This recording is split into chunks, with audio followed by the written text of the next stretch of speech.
And if we are successful in helping our client, they will win big. And conversely, if this fails, if their efforts fail, they lose big. So we want complex work that has a high cost of failure for the client, but a high cost of success. So in other words, they can make a lot of money if it's successful, and if it fails, they lose a lot of money.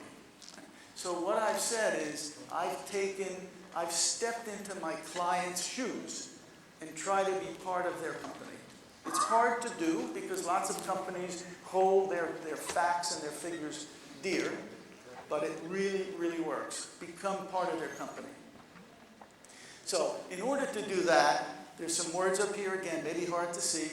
We want to be consultants, not simply purveyors of print. And we want to have speed, we want to be secure. So we offer all these things to not everyone, but to pharmaceutical companies and to financial services companies. So it is defining who you are that will make you stronger, as compared to we'll do anything for everyone. Okay? So rule number one, figure out who you want to be, where you can be really good, and then focus your team, not on everyone, just on the things that matter most. Now, so that's one. Who are you? Now, number two, this is really an important one. Strategic initiatives. So everything that stands has a foundation. Everything. And so for us, we said, what is the foundation of the business? Well, it's the base business. It's what we have in our shop today. And so strategy number one is to defend the core of the business, almost at all costs. Don't let your good clients go away. Don't let them go away. And so how do you do that? Well, there's competition in the world, so it's very, very unusual today for a client with a contract to come and say, my contract is up.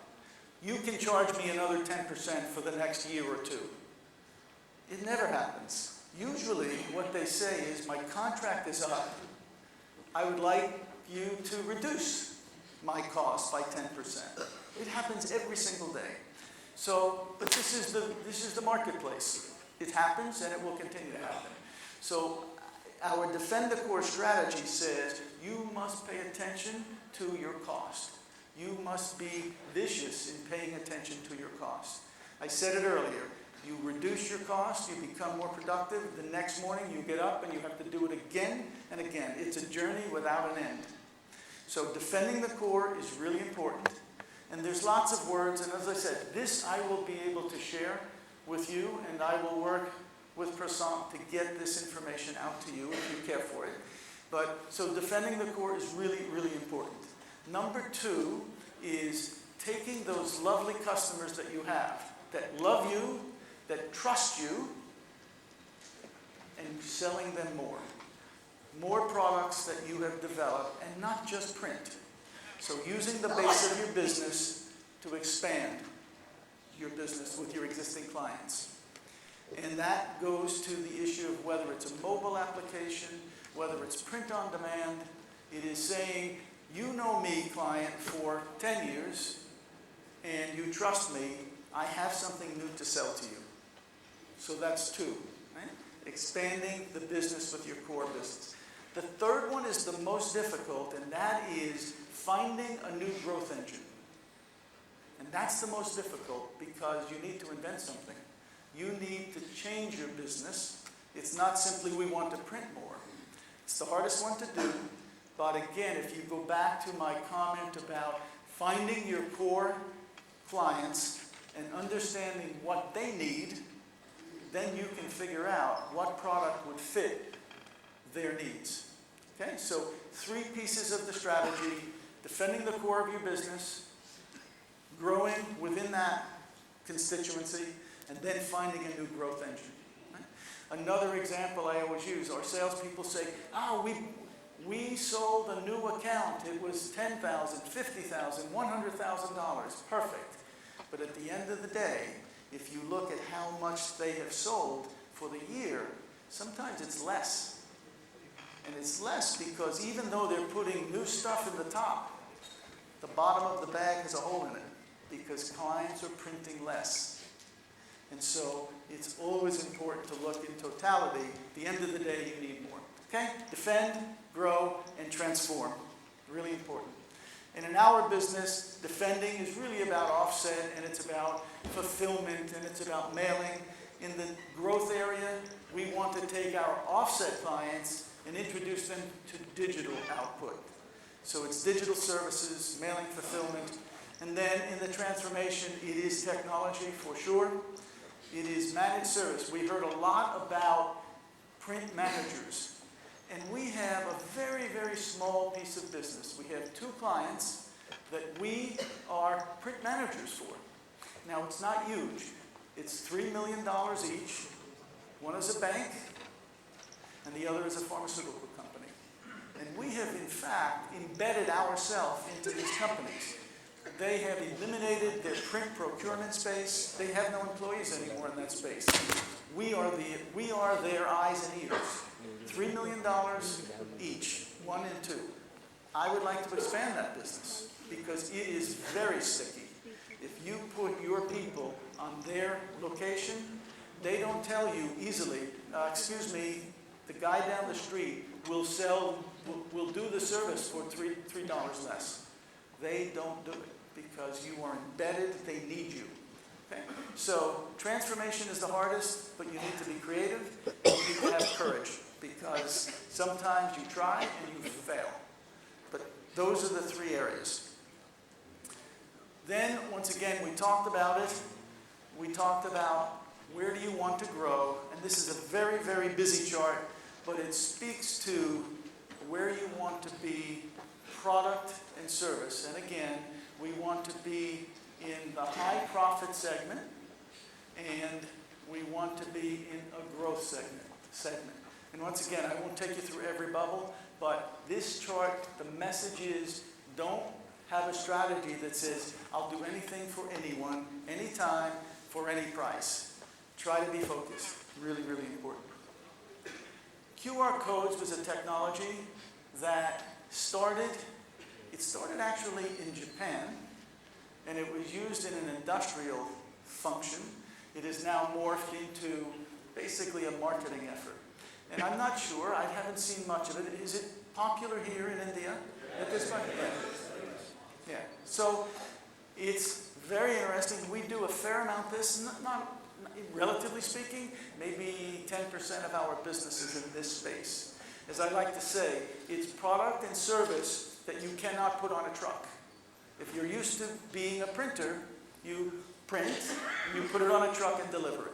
One of the biggest challenges we've had in this space is our salespeople say, well, wait a minute, there's no paper, you can't touch it, so why don't we give it away, and then we can get more printing? And that's the wrong answer, because there's value here.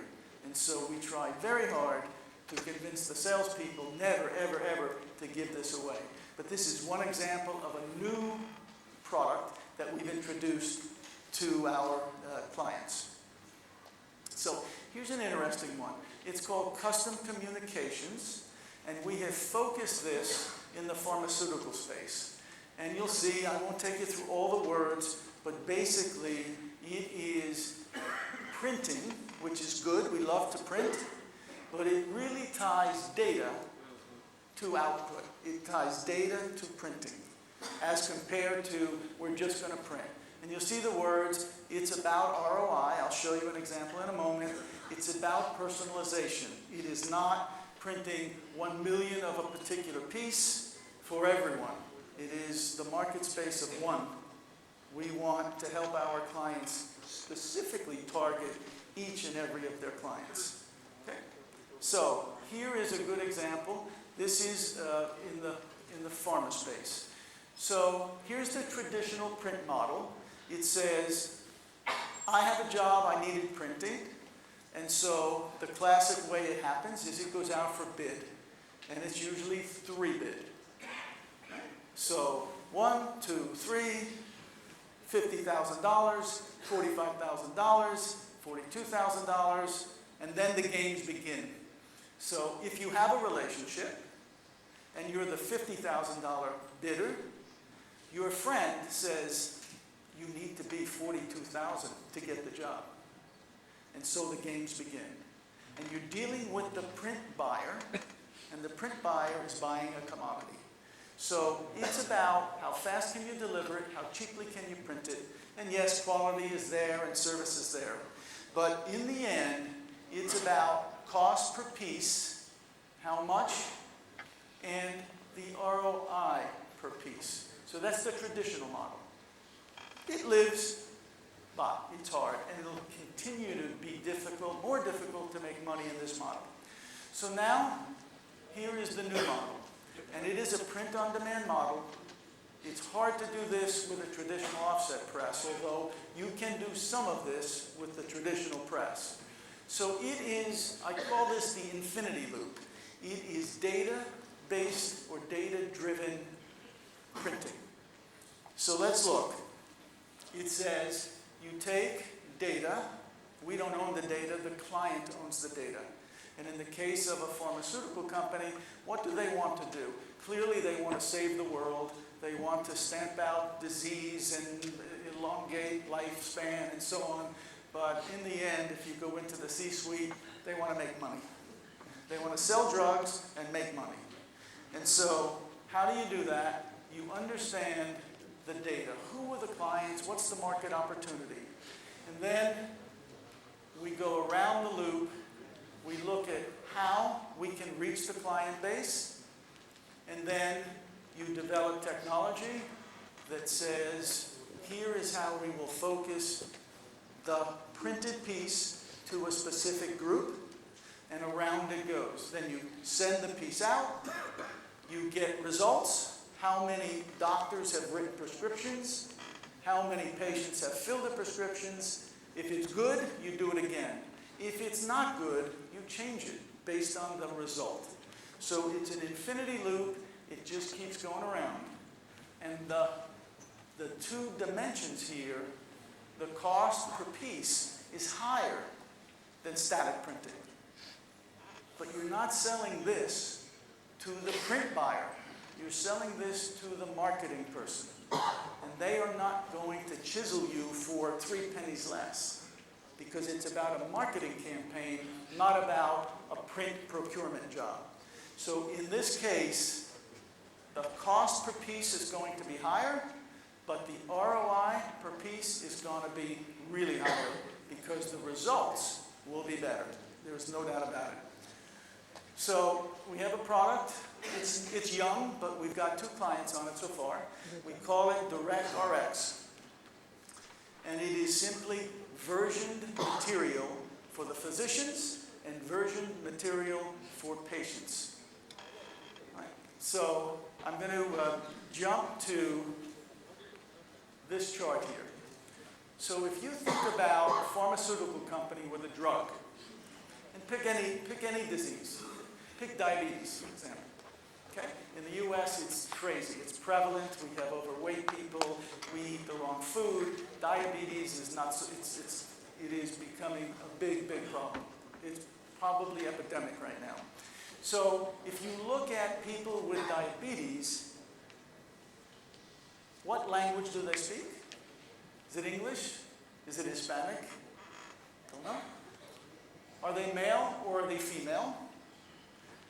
How old are they? Is it an 18-year-old that just found out he or she has diabetes? Or is it a 50-year-old person that has had diabetes for 20 years? What else?